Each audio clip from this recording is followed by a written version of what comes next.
शंकर हृदय निवासिनी पार्वती परमेश्वरी शंकर हृदय निवासिनी पार्वती परमेश्वरी।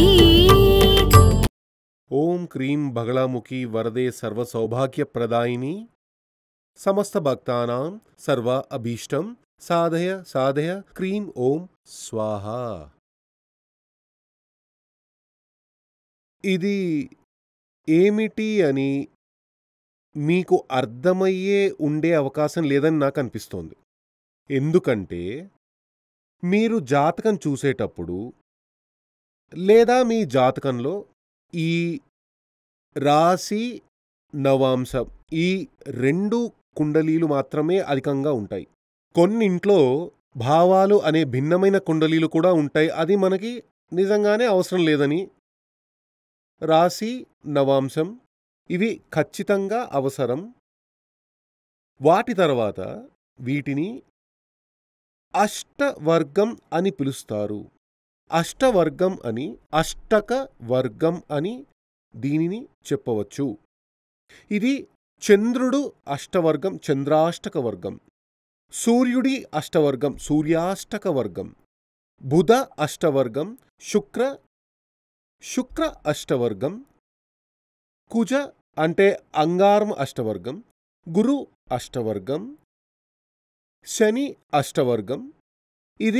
ఇవన్నీ చేరినది సర్వ అష్టవర్గం అని అంటారు. ఇందులో రాహువు కేతువు అనే గ్రహాలకు అష్టవర్గం లేదు. వాటికి వచ్చి కుజుడు శనికి ఉన్న వాటిని ఈక్వల్ అనుకోవచ్చు. ఆ విధంగా అవసరమైతే మనం క్యాల్కులేషన్ చేయవచ్చు. అయినప్పటికీ సాధారణంగా అష్టవర్గంలో రాహు కుజుడు రాహు కేతు ఈ రెండు గ్రహాలకి వీటిని షాడో ప్లానెట్స్ అంటారు. కాబట్టి వాటికి అష్టవర్గం చూసే పరిస్థితి లేదు. ఈ అష్టవర్గం ఎందుకు చూస్తారంటే ముఖ్యంగా మన గోచార ఫలానికి దీనిని తప్పకుండా మనం ఫాలో చేసి తీరాలి.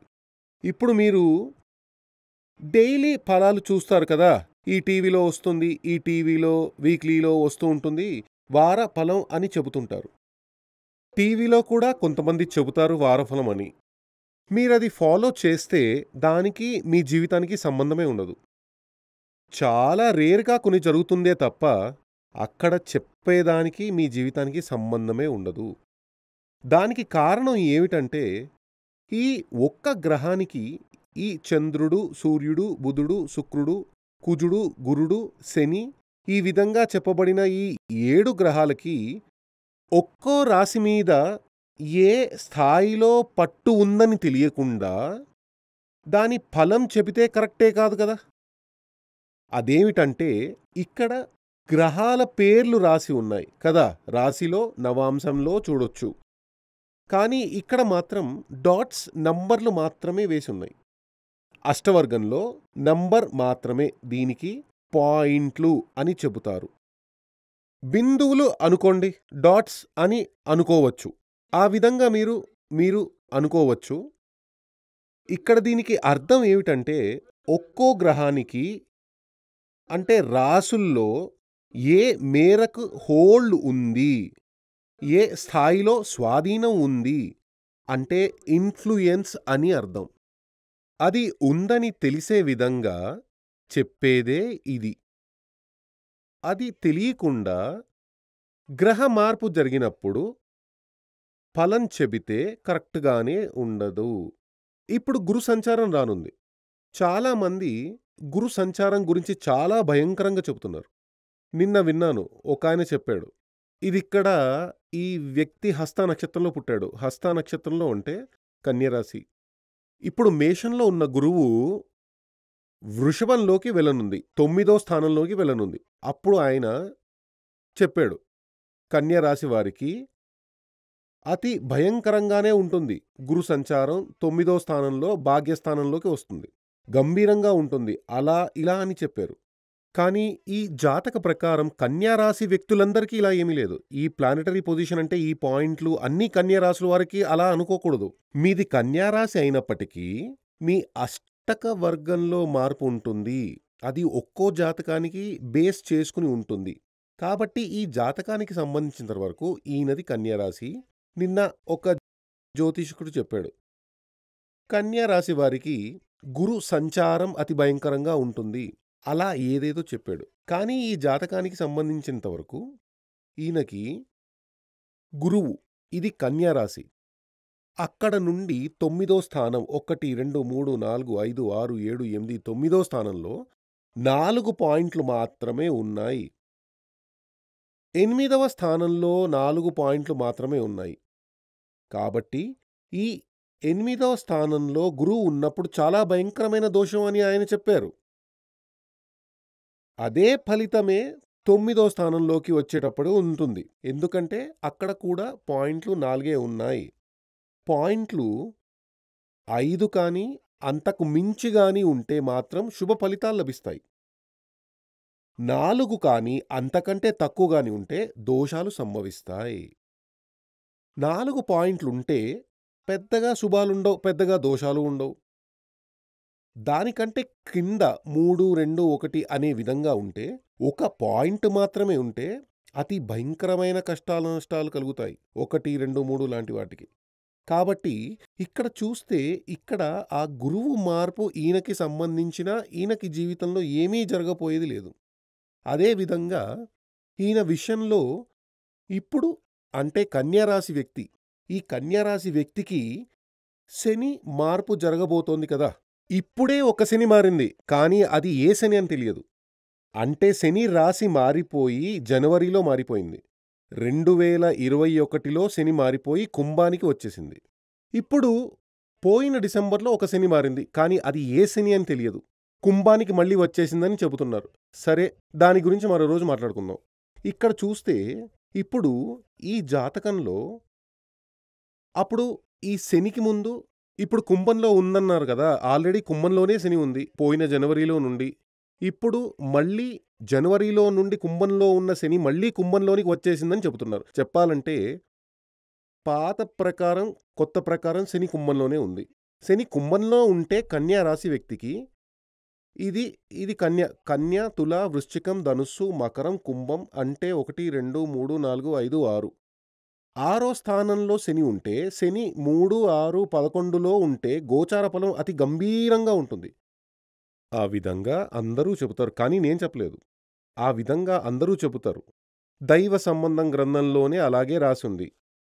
కానీ ఈయనకి శని చూడండి, ఆ 6వ స్థానంలో 3 పాయింట్లే ఉన్నాయి. అప్పుడు ఈయనకి ఆ బలం సమకూరదు. ఎందుకంటే ఈయనకి 6వ స్థానంలో శని యొక్క స్వాధీనం 3 పాయింట్లు మాత్రమే ఉన్నాయి. కాబట్టి ఆయనకి మంచి కార్యాలు శని వల్ల జరుగుతుందని చెబితే అది జరగదు. రాబోయే సంవత్సరంలో శని మారనుంది. మారేటప్పుడు సాధారణంగా ఆ విధంగా కేరళలో చెబుతూ ఉంటారు, కంటక శని. అయ్యో, కంటక శని తీసుకెళ్ళిపోతుందని చెబుతూ భయపడుతూ ఉంటారు. అంటే రాశిలో నుండి, అంటే ఈయన కన్యా రాశి అని చెప్తారు కదా, ఇక్కడ కన్యా రాశి ఈ రాశిలోనూ దానికి 12వ స్థానంలోనూ 2వ స్థానంలోనూ, అంటే రాశిలో నుండి ముందు వెనక్కి శని 2.5, 2.5, 2.5, దీని ఏలినాటి శని అంటారు. ఏలినాటి శని అంటే మీ రాశిలో ఉండేటువంటి శని దానికి 12వ స్థానంలో 2.5 సంవత్సరాలు అక్కడ ఏలినాటి శని మొదలైపోతుంది. రాశిలో వచ్చేసింది, దానికి పేరు జన్మశని. 2వ స్థానంలోకి శని మారినప్పుడు పోయే శని అంటారు. అదేవిధంగా 2.5, 2.5, 2.5, 3 2.5 చేసినప్పుడు దాని ఏలినాటి శని అని పేరుతో పిలుస్తారు. కంటక శని అంటే రాశిలో నుండి 1, 2, 3, 4 స్థానంలో, రాశిలో నుండి 4వ స్థానంలో, 7వ స్థానంలో, 10వ స్థానంలో శని ఉంటే దానినే కంటక శని అంటారు. ఏలినాటి శని లాగా కాకుండా, ఏలినాటి శని కంటే దోషం కలిగినదే కంటక శని అని కేరళలోని జ్యోతిష్యులు చెబుతారు. వాళ్ళు ఎలా చెబుతారంటే కంటక శని తీసుకెళ్ళిపోతుందని, అంటే వాడిని ఎత్తుకెళ్ళిపోతుందని, వాడిని పైకి తీసుకెళ్ళిపోతుందని. కానీ అక్కడ కూడా ఈ జాతకంలో క్లారిఫికేషన్ చూద్దాం. ఈయన కన్య రాశి. అప్పుడు ఇదే కన్య, శని. కన్యలో నుండి 1, 2, 3, 4, 5, 6 6వ స్థానంలో 3 పాయింట్లున్నాయి కాబట్టి ఈయనకి శని దోషం ఉంది. 6లో ఉన్న శని జ్యోతిష్య శాస్త్రం ప్రకారం మంచే చెయ్యాలి. కానీ ఈయనకి లోపలకు దిగి పరిశోధించినప్పుడు ఏమైంది? మంచి చెయ్యదు. తరువాత ఈయనకి శని మార్పు అనేది 7వ స్థానంలో వస్తుంది. కంటక శని వస్తుంది. అక్కడ ఈయనకి 6 పాయింట్లున్నాయి. సూపర్గా ఉంటుంది టైం. అక్కడ చూస్తే కంటక శని. ఇక్కడ కంటక శని 7లో వచ్చినప్పుడు వైఫ్కి చాలా సమస్యలు వస్తాయి. ఇతర సమస్యలు కూడా చాలా వస్తాయి. ధన నష్టం కలుగుతుంది. వైఫ్కి మృత్యు వరకు వెళ్ళొచ్చు. వైఫ్కి ఆపరేషన్ చేయాల్సి రావచ్చు. అదేవిధంగా మీకు బిజినెస్ పార్ట్నర్ ఉంటే వాళ్లతో మీకు పెద్ద గొడవ వస్తుంది. ఇలా చాలా సమస్యలు వస్తాయని చెబుతారు. కానీ ఈ జాతకం ప్రకారం ఈయనకి ఇక్కడ పాయింట్లు 6 ఉన్నాయి కాబట్టి కంటక శని మంచి ఫలితాలనే ఇస్తుంది. అప్పుడు ఈ విధంగా ఉన్న శాస్త్రాలు డీప్గా తెలియకుండా ఫలం చెప్పడం వల్లే జ్యోతిష్య శాస్త్రాన్ని ఎవ్వరూ గౌరవించడం లేదు, నమ్మడం లేదు. దానికొక కారణం, ముఖ్యమైన ఒక విషయం చెబుతాను. ఏమిటంటే, ఒక టైంలో కంచి మఠాధిపతి జయేంద్ర సరస్వతి స్వామి నాకు మానస గురువు, నాకు చాలా ఇష్టం ఆయనంటే. ఒక టైంలో ఆయన జాతకం చూడాల్సిన పరిస్థితి వచ్చింది. అప్పుడు నేను చెప్పాను, స్వామి మీకు చెప్పడానికి కొంచెం సంకోచంగా ఉంది. మీ జాతకం ప్రకారం మీకు 3 సంవత్సరాల తర్వాత ఆ టైంలో ఆయనకి గురువు మార్పు రానుంది. 3 ఏళ్ల తరువాత ఆ గురువు మార్పు సమయంలో మీకు గురువు మారేటప్పుడు జైలు వాసం రానున్నది. మీ జాతకంలో అలాగే ఉంది. పెద్దాయన పెద్దగా నవ్వేశారు. ఆ మఠమే బిత్తరపోయేలా. నాకు జైలు వాసమా? అక్కడున్న అందర్నీ పిలిచి చెప్పారు. నంబూదిరి ఏమన్నారో తెలుసా అన్నారు. ఆ తర్వాత దాని గురించి చాలాసార్లు పెద్దాయనకి దగ్గర వెళ్ళినప్పుడల్లా ఈ విషయం చెప్పేవాడిని. అలాగే లెటర్ రాసి పంపేవాడిని. ఇండియా టుడేలో కూడా ఒక కాలంలో రాశాను. దాన్ని చూసి కొంతమంది వచ్చి నాతో గొడవ చేశారు. దానికి కారణం ఏంటంటే ఈ అష్టక వర్గం లెక్కించి చెప్పడం వల్లే, ప్లస్ ప్రశ్న కూడా పెట్టి చూశాను. ఈ రాశి నవాంశం మాత్రమే కాకుండా ఇది ఎలాగంటే, మీకు ఏదైనా వ్యాధి ఉంటే దానికోసం ఎక్స్రే తీయడం లాంటిది. మన యొక్క జీవితంలో ఒక ఎక్స్రే, ఒక వ్యాధి ఉంది, హాస్పిటల్ వెళ్ళాం, ఒక ఎక్స్రే తీశారు. ఇది స్కాన్ చేయడం లాంటిది. సిటీ స్కాన్, టోటల్గా బాడీని స్కాన్ చేయడం. అప్పుడు మన లైఫ్ సంబంధించిన స్కానింగ్ ఇందులో జరుగుతుంది. ఖచ్చితంగా చాలా చక్కటి ఫ్యూచర్ గురించి మనకి బాగా తెలుస్తుంది. కాబట్టి ఈ విధంగా శాస్త్రం చదివిన ఆచార్యుల వద్దకే మీరు వెళ్ళాలి. అప్పుడే మీకు ఒక క్లారిటీ వస్తుంది. నేను చెప్పిన విషయాలు జరిగిన తర్వాత పెద్దాయన, కంచి మఠాధిపతిగా ఉన్న పెద్దాయన నాకు రాజగురు అని ఒక బిరుదు ఇచ్చారు. పెద్దాయనే ఒకసారి నన్ను పిలిచారు. నేను అక్కడికి వెళ్ళాను. అక్కడికక్కడ ఒక ఫంక్షన్ చేశారు. ఆ ఫంక్షన్లో రాజగురువు స్టేజ్లో అనౌన్స్ చేసినప్పుడే నాకు తెలిసింది రాజగురువు అని. ఆ అవార్డు తీసుకుని బయటకు వచ్చేసి పెద్దాయనతో నేను మాట్లాడినప్పుడు పెద్దాయన అడిగాను, స్వామి ఇప్పుడు మనకి రాజులు రాజ్యాలు లేరు, రాజపాలన లేదు. ఇలాంటి కాలంలో రాజగురు అనే బిరుదు ఇచ్చారే, నన్ను అవహేళన చేస్తున్నారు కదా, గేలి చేస్తున్నట్లుగా ఉంది అని అన్నాను. ఎందుకలా భావిస్తావు? నువ్వు నా జాతకం చూసి నాకు జైలు వాసం కలుగుతుందని చెప్పిన తరువాత ఇండియాలో ఉన్న పెద్ద నాకు తెలిసిన జ్యోతిష్యులందరికీ చూపించాను. 15 మందికి చూపించాను. ఎవ్వరూ అది చెప్పలేదు. నువ్వొక్కడివే చెప్పావు. అప్పుడు గురువుల్లో నువ్వు రాజువి. ఆ భావనే నా మనసులోకి వచ్చింది. ఆ ఆలోచనతోనే నేను ఈ బిరుదు ఇచ్చాను అని అన్నారు.